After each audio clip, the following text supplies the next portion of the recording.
పరిశుద్ధ గ్రంథం నుంచి ఫిలిప్పీయులకు రాసిన పత్రిక 4వ అధ్యాయము 19వ వచనాన్ని మనం చదువుకుందాం. కాగా దేవుడు తన ఐశ్వర్యము చొప్పున క్రీస్తు యేసునందు మహిమలో మీ ప్రతి అవసరమును తీర్చును. తండ్రి అయిన దేవునికి యుగ యుగములు మహిమ కలుగును గాక. ఆమేన్.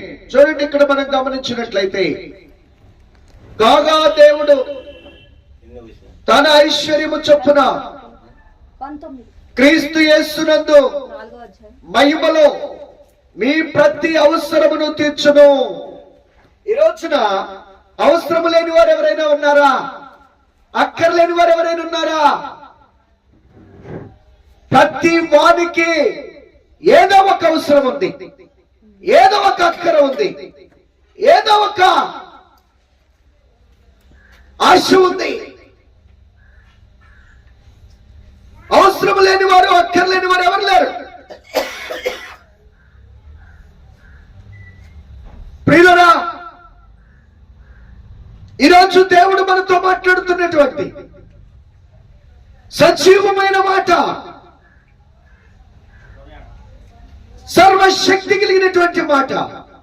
కాగా దేవుడు తన ఐశ్వర్యము చొప్పున యేసుక్రీస్తునందు మహిమలో మీ ప్రతి అవసరమును తీర్చును. ఈ రోజున మన అవసరాలు తీర్చుకోవడానికి మనం మనుషుల మీద ఆధారపడుతున్నాం. కొన్నిసార్లు మోసపోతున్నాం, నష్టపోతున్నాం. మన అవసరాలు తీర్చుకోవడానికి మనమే కొన్నిసార్లు ప్రయత్నిస్తున్నాం, ప్రయత్నాల్లో బోల్త కొడుతున్నాం. కానీ ప్రియ సహోదరి సహోదరుడా, ఈరోజు ప్రభు తెలియజేస్తున్నటువంటి ఒక మహాసత్యం ఏమిటంటే, కాగా దేవుడు తన మహిమేశ్వరం చొప్పున యేసుక్రీస్తునందు మహిమలో మీ ప్రతి అవసరమును తీర్చును.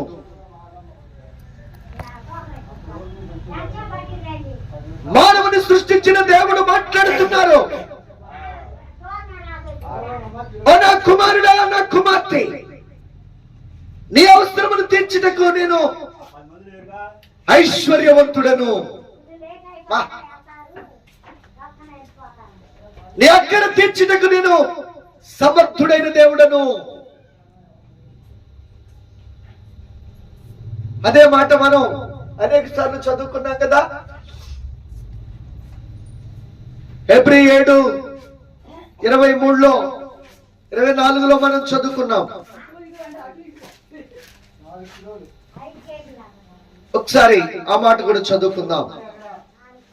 ఈయన తన ద్వారా దేవుని యొద్దకు వచ్చి వారి పక్షమున విజ్ఞాపనము చేయుటకు నిరంతరము జీవించున్నాడు గనుక వారిని సంపూర్ణముగా రక్షించుటకు శక్తిమంతుడై ఉన్నారు. చాలు ప్రియులారా,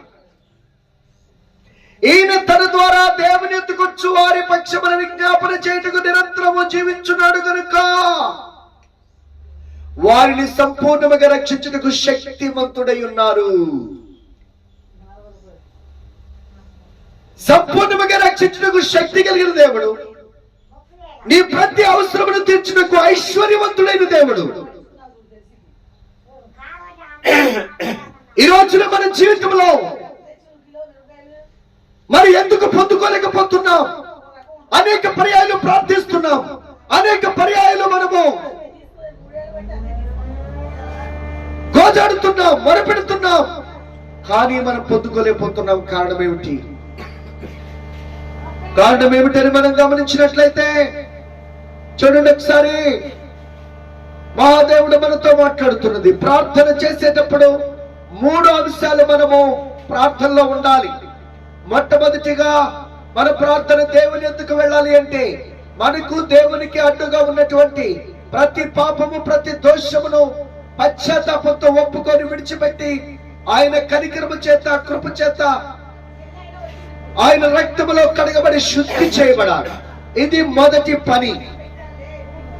అందుకని దేవుడు యెషయా గ్రంథము 59వ అధ్యాయంలో మొదటి వచనం అంటున్నారు, రక్షింపనేరికినట్లు యెహోవా హస్తము కృషి కాలేదు, వెనునేరకు ఇండునట్లు ఆయన చెవులు మందము కాలేదు.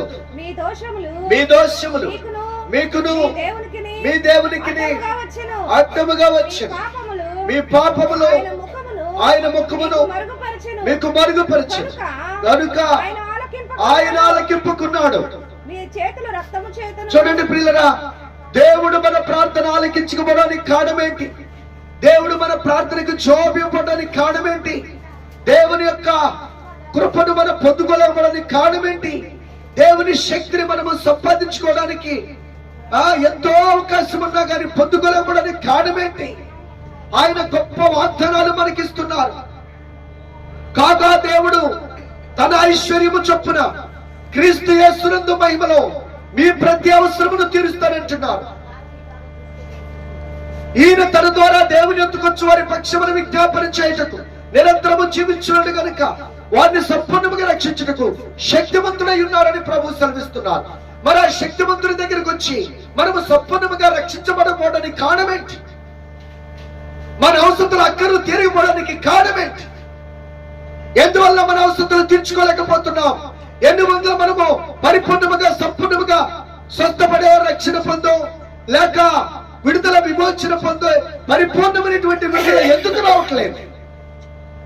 ఈ రోజున మనము తెలుసుకోవాల్సినటువంటి సత్యము, మొదటిగా మన ప్రార్థన దేవుని సన్నిధికి చేరాలి అంటే, దేవుడు మన ప్రార్థనకు జవాబు ఇవ్వాలి అంటే మనము చేయవలసిన మొదటి పని, దేవునికి మనకు మధ్య ఉన్నటువంటి ప్రతి పాపమును ప్రతి దోషమును మన జీవితంలో బాల్యకాలం నుండి చేస్తున్న పాపములు ఏమవుతున్నాయంటే, నీ ప్రార్థన దేవుని సన్నిధికి వెళ్లకుండా నీకు నీ దేవునికి అడ్డు గోడలాగా నిలిచిపోయింది.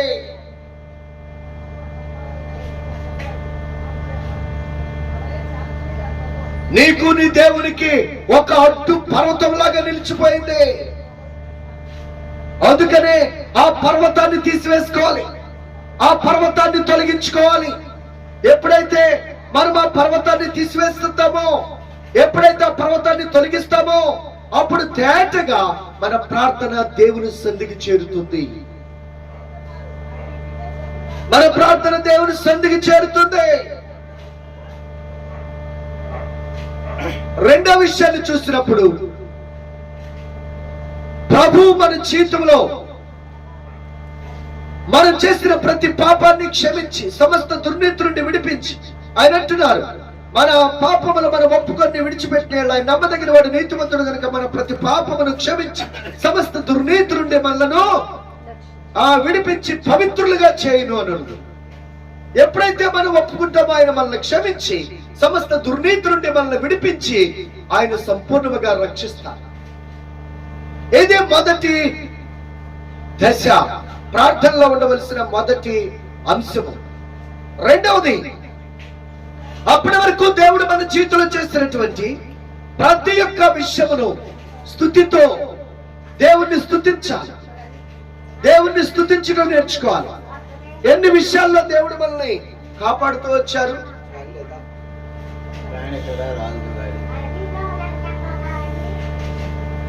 ఎన్ని విషయాల్లో దేవుడు మనల్ని కాపాడుతూ వచ్చారు. వ్యాధుల్లోనూ, చీకటి దాడుల్లోనూ, శత్రు భయములోనూ, సంతాన ఉచ్చులోనూ, ఆర్థిక సమస్యలోనూ, అప్పుల ఊబిలోనూ, ఆర్థికమైనటువంటి లావాదేవీల విషయంలోనూ, లేక కరువు కాటకాల్లోనూ, భూకంపంలోనూ, తుఫానుల్లోనూ, ఇలాగా ఎన్నో రకాలుగా దేవుడు మనల్ని కాపాడుతూ వచ్చాడు.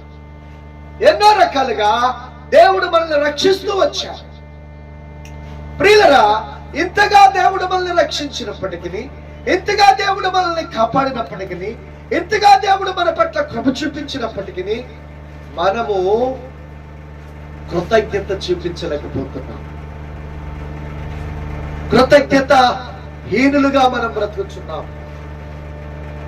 దేవుడు కోరుకునేది ఏంటంటే, దీవెన సంపాదించుకోవడానికి, ఆయన ఇచ్చే ఆశీర్వాదాన్ని పొందుకోవడానికి దేవుణ్ణి స్తుతించడం నేర్చుకోవాలి. దావీదు దేవుని యొక్క హృదయానుసారుడు, దేవుని చిత్తానుసారుడు ఎలా అయ్యాడు అంటే, ఎల్లప్పుడూ దేవుడు చేసినటువంటి విషయాలను బట్టి ఆయన దేవుణ్ణి స్తుతిస్తూ ఉండేవాడు, దేవుణ్ణి ఆరాధిస్తూ ఉండేవాడు. కనుక ఆ స్తుతుల సింహాసనం మీద దేవుడు కూర్చొని దావీదును దీవిస్తూ ఉండేవాడు. నీ జీవితంలో ఎన్ని మేళ్లు పొందుకున్నావు? నీ జీవితంలో ఎన్ని సమస్యల నుంచి విడిపించుకుంటున్నావు? ఎన్ని వ్యాధుల నుంచి, ఎన్ని ప్రాణాపాయాల నుంచి, ఎన్ని మరణకరమైన విషయాల నుంచి దేవుడు నిన్ను కాపాడుతూ వచ్చారు? వాటి విషయంలో నువ్వు కృతజ్ఞత కలిగి జీవిస్తున్నావా? వాటి విషయంలో దేవుణ్ణి స్తుతించావా? ప్రభు కోరుకునేది కృతజ్ఞత స్తుతి, కృతజ్ఞత సాక్ష్యము, కృతజ్ఞత అర్పణ. ఈ మూడు కూడా మన కృతజ్ఞతలో చెల్లించవలసినటువంటి విషయాలు. కాబట్టి దావీదు మహారాజు అందుకని అంటాడు 103లో, నా ప్రాణమా, నా అంతరంగమా, నాలో ఉన్న సమస్తమా నీ దేవుడైన యెహోవాను సన్నుతించుము, స్తుతించుము, ఆరాధించుము. ఎందుకంటే ఆయన నీ సంకటములన్నింటినీ కుదుర్చువాడు, నీ పాపముల, నీ దోషములన్నింటినీ క్షమించువాడు,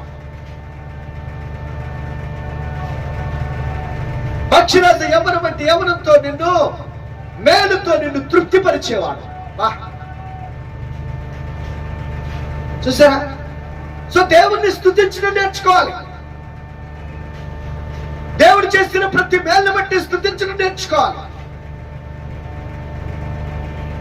ఎవరైతే ఎక్కువగా దేవుణ్ణి స్తుతిస్తూ ఉంటారో, ఎక్కువగా దేవుణ్ణి ఘనపరుస్తూ ఉంటారో, వాళ్ళ జీవితంలో దేవుని ఆశీర్వాదము తప్పకుండా కుమరించబడుతుంది. తప్పకుండా కుమరించబడింది.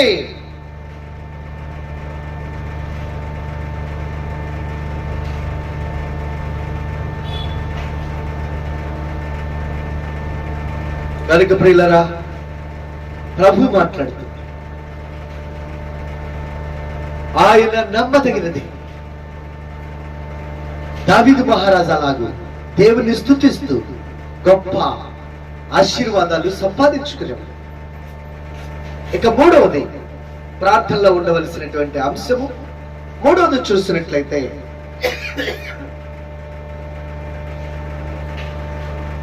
దేవుని వాక్యము పెట్టి ప్రార్థన చేయాలి. దేవుని వాక్యము మనలో ఉన్నప్పుడు అది బయటకు వస్తుంది. వాక్యానుసారముగా వాక్యాన్ని పెట్టి, వాగ్దానాలను పెట్టి ప్రార్థన చేయాలి.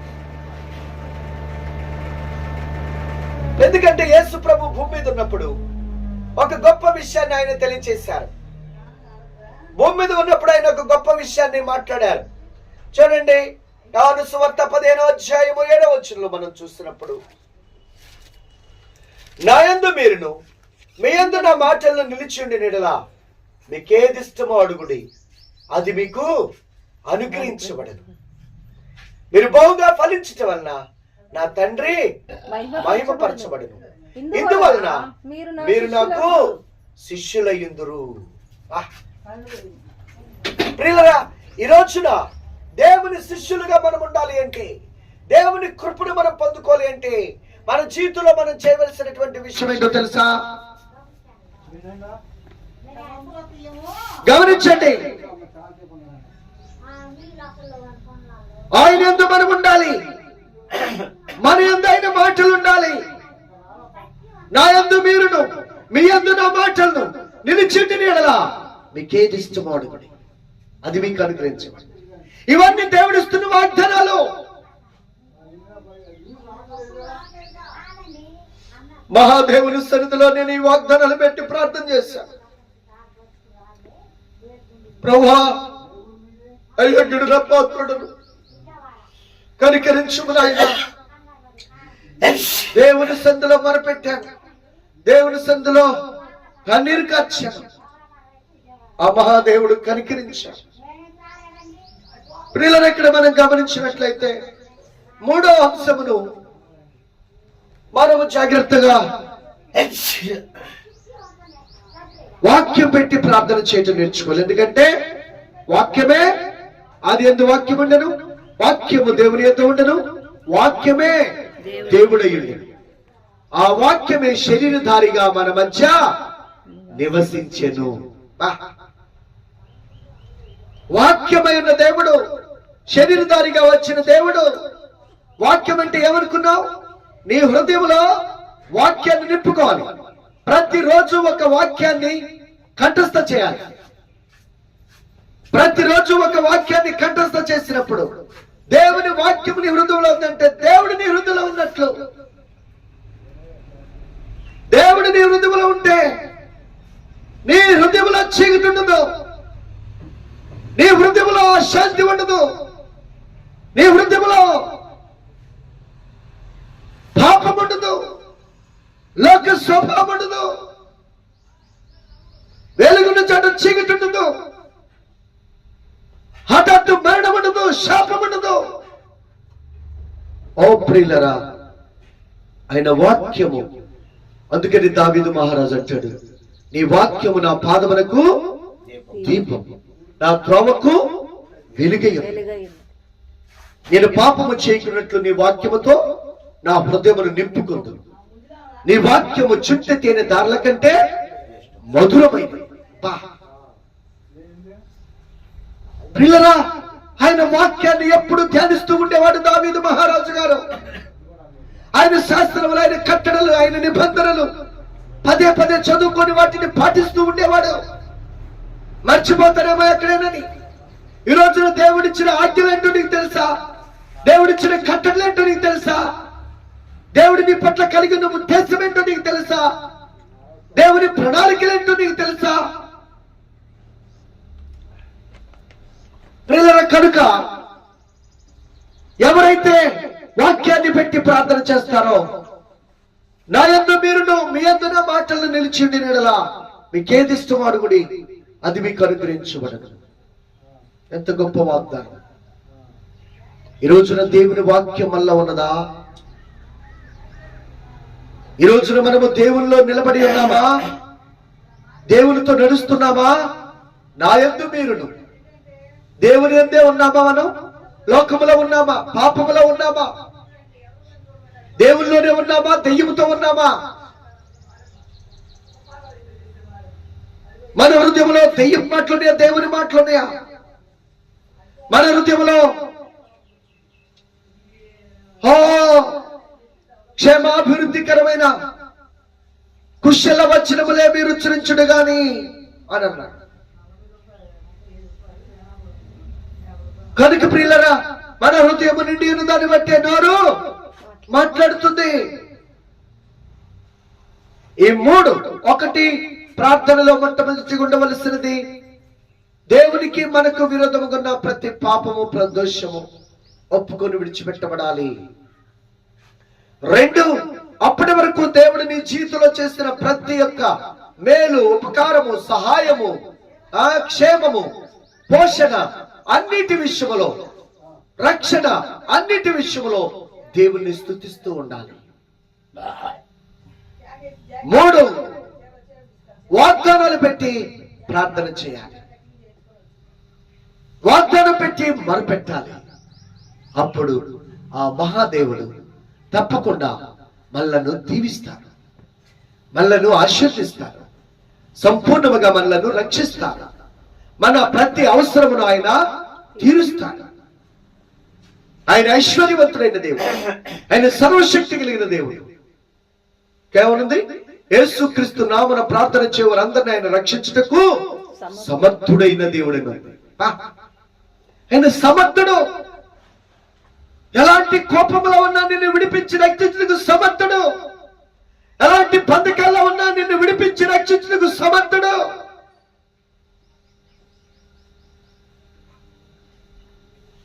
ఎలాంటి పేదరికంలో, నిరుపేదలో ఉన్నా ఆయన ఐశ్వర్యం చొప్పున నీ ప్రతి అవసరమును తీర్చుటకు శక్తివంతుడు.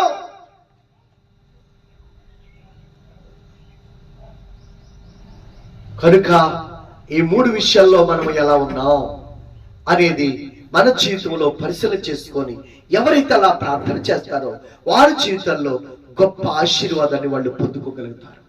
దావీదు మహారాజు పాపము చేసినప్పుడు దేవునికి తనకు అడ్డుగా వచ్చిన ఆ పాపాన్ని, ఆ పాపపు గోడను రాత్రంతా కన్నీరు కారుస్తూ ఆ కన్నీటిలో తన పాపము కొట్టుకుపోయేంత వరకు మొరపెట్టాడు. రెండవది, తన ప్రాణముతో, తన అంతరంగంతో చెప్పాడు, ఇదిగో నీ దేవుడని యెహోవాను స్తుతించుము. మూడవది, దేవుని వాక్యాన్ని ధ్యానిస్తూ వాక్యాన్ని హృదయంలో దాచుకొనుచు వాక్యానుసారంగా తన జీవితాన్ని దేవునితో నడుస్తూ దేవుని యందు అతని యందు దేవుని వాక్యము నిలిచి ఉండటం వలన అతడు అడిగినదల్లా దేవుడు కార్యమును జరిగించుకుంటూ వచ్చాడు. కనుక మన చేతిలో మనలాగా మనం ఉన్నామా, లేక ఏదో లోకానుసారమైన రీతిలో మనం భక్తి చేస్తూ దేవుని యొద్ద నుంచి పొందుకోవాల్సింది పొందుకోలేక అనేక మంది ఎదుట మన దేవుని చులకన చేయించున్నామా, లేక మన జీవితాన్ని పతనం చేసుకుంటున్నామా? ఒకసారి మనం పరిశీలన చేసుకొని ప్రభు సన్నిధిలో ప్రార్థన చేసుకుందాం. మహాపరిశుద్ధుడైన తండ్రి, ప్రేమ నమ్మకమైన మా దేవ, మీ పాదాలకే స్తుతులు స్తోత్రములు చెల్లించున్నాం. గొప్ప దేవుడు నాయన, కనికరము కలిగిన దేవుడు, కనికర సంపన్నుడు, అందుకే మీకు స్తుతులు చెల్లిస్తున్నాం. మీ మాటలు ఎంత శక్తివంతమైనవి, మీ మాటలు ఎంత జీవము కలిగినవి, మీ మాటలు ఎంత నా తండ్రి నైనా ముత్యము కంటే మేలైనవి. ఓ తండ్రి, అందుకే మీకు స్తోత్రములు, మీకు స్తోత్రములు. సాతాను బొప్పరించుకుంటూ మా మీదకి వస్తున్నాడు ప్రభు. వాడి కోరల పీక్కలిగిన దేవుడు మీరే, వాడి యొక్క అతని శక్తిని నిర్మూలన చేయగలిగిన దేవుడు మీరే. సిలువలో ఎప్పుడో వాడు తలని చిత్తకొట్టిన దేవుడు మీరు నాయన. సమాధాన కట్ట దేవుడు సాతాన్ని శీఘ్రముగా నీ కాళ్ళ కింద చితక దొక్కిస్తానని వాగ్దానం చేస్తున్న దేవుడు మీరు. మన ప్రభు యేసుక్రీస్తు కృప మీకు తోడుగా ఉండని సెలవిచ్చిన దేవుడు మీరు. నైనా నీ కృపను మాకు తోడుగా ఉంచాలి. వాడిని వారి కోరలనైనా, ఓ తండ్రినైనా దేవా, మా పాదముల కింద త్రొక్కగలిగిన శక్తిని మాకు దయచి దేవా, ఈ కుటుంబాల ద్వారా అనేక మంది రక్షింపబడాలి. నిజమే, మీ యొక్క తండ్రినైనా నీ బిడ్డ ప్రార్థించిన రీతిగా ప్రభు ఎంతో మంది ఇళ్లలో ఉండి బయటకు వచ్చి ఎంతో మంది వాక్యం విన్నారు, కుర్చీలు వేసుకుని రోడ్ల మీద కూర్చొని విన్నారు ప్రభు. తండ్రి, వారి హృదయంలో కార్యము జరిగించండి. ఓ దయగల ప్రభు, మీరు కృప చూపించండి. నాయనా నీ మాట నాయనా మీ సువార్త రక్షించేది. సువార్తలో ఉన్న శక్తి ప్రతి బంధకాలను తెచ్చివేస్తుంది. సువార్తలో ఉన్న శక్తి ప్రతి వ్యక్తిని స్వస్థపరిచేటటువంటి కృప కలిగి ఉన్నది. సువార్తలో ఉన్న శక్తి, మీ మాటలో ఉన్న శక్తి ప్రతి బిడ్డను పరిపూర్ణంగా విడిపించి రక్షించి నిత్య జీవానికి చేర్చే శక్తి కలిగి ఉన్నది ప్రభు. అందుకే మీకు స్తుతులు చెల్లిస్తున్నా, మీకు స్తోత్రాలు చెల్లిస్తున్నా ప్రభు. విన్న ప్రతి వారి హృదయంలో మీ గొప్ప కార్యములు చూడగలిగిన భాగ్యాన్ని మాకు దయచి మాతో మీరుండి మమ్మల్ని నడిపించండి. మమ్మను నా తండ్రి బలహీనపరిచి అవమానపరిచి నాయనా మమ్మను గెలిచిచ్చున్న సమస్తమైన దుష్ట శక్తులను నాయనా మీరే నా తండ్రి నేను బంధించి పాతాళాలను త్రోట్టివేయండి. మీ సన్నిధిని మీ దూతలను మాతో ఉంచి నడిపించి మీ నామానికి మహిమ తెచ్చుకోమని ఈ వాక్యం ఉన్నటువంటి ప్రతి బిడ్డ హృదయమును మీరే నా తండ్రి దర్శించి సంపూర్ణంగా విడిపించి ప్రతి అవసరమును తీర్చగలిగిన మా దేవుడని విశ్వాసముతో ఈ 3 అంశములు పాపమును ఒప్పుకొని పశ్చాత్తాపడుట, దేవుడు చేస్తున్న మేలుల గురించి ఆయన్ని స్తుతించుట, దేవుని వచ్చిన వాగ్దానములను పెట్టి ప్రార్థించుట, ఈ 3 అంశములను మానక వారి జీవితంలో జరిగించి దావీదు గారి వలె గొప్ప మేలును అభివృద్ధిని పొందుకొని మీ శిష్యులుగా మీ శిష్యురాండ్రుగా మేమును భూమి మీద మిమ్మల్ని ఘనపరిచే వారిగా ఉండే కృపను అనుగ్రహించి మహిమ ఘనత ప్రభావాలు పొందమని యేసుక్రీస్తు వారి యొక్క సర్వశక్తి కలిగిన నామమున దీనముగా ప్రార్థించి వేడుకొనుచున్నాను తండ్రి, ఆమేన్. మన తండ్రి అయినటువంటి దేవుని యొక్క దీవెన, కుమారుడైన యేసుక్రీస్తు వారి కృప, పరిశుద్ధాత్మ తండ్రి యొక్క అన్యోన్య సహవాసం ఇక్కడున్న మనకును ఆశించిన ప్రతి బిడ్డకును తోడుగా ఉంది. విడిపించి రక్షించి మహిమ ఘనత ప్రభావములు ఆయనే పొందునుగాక. ఆమేన్.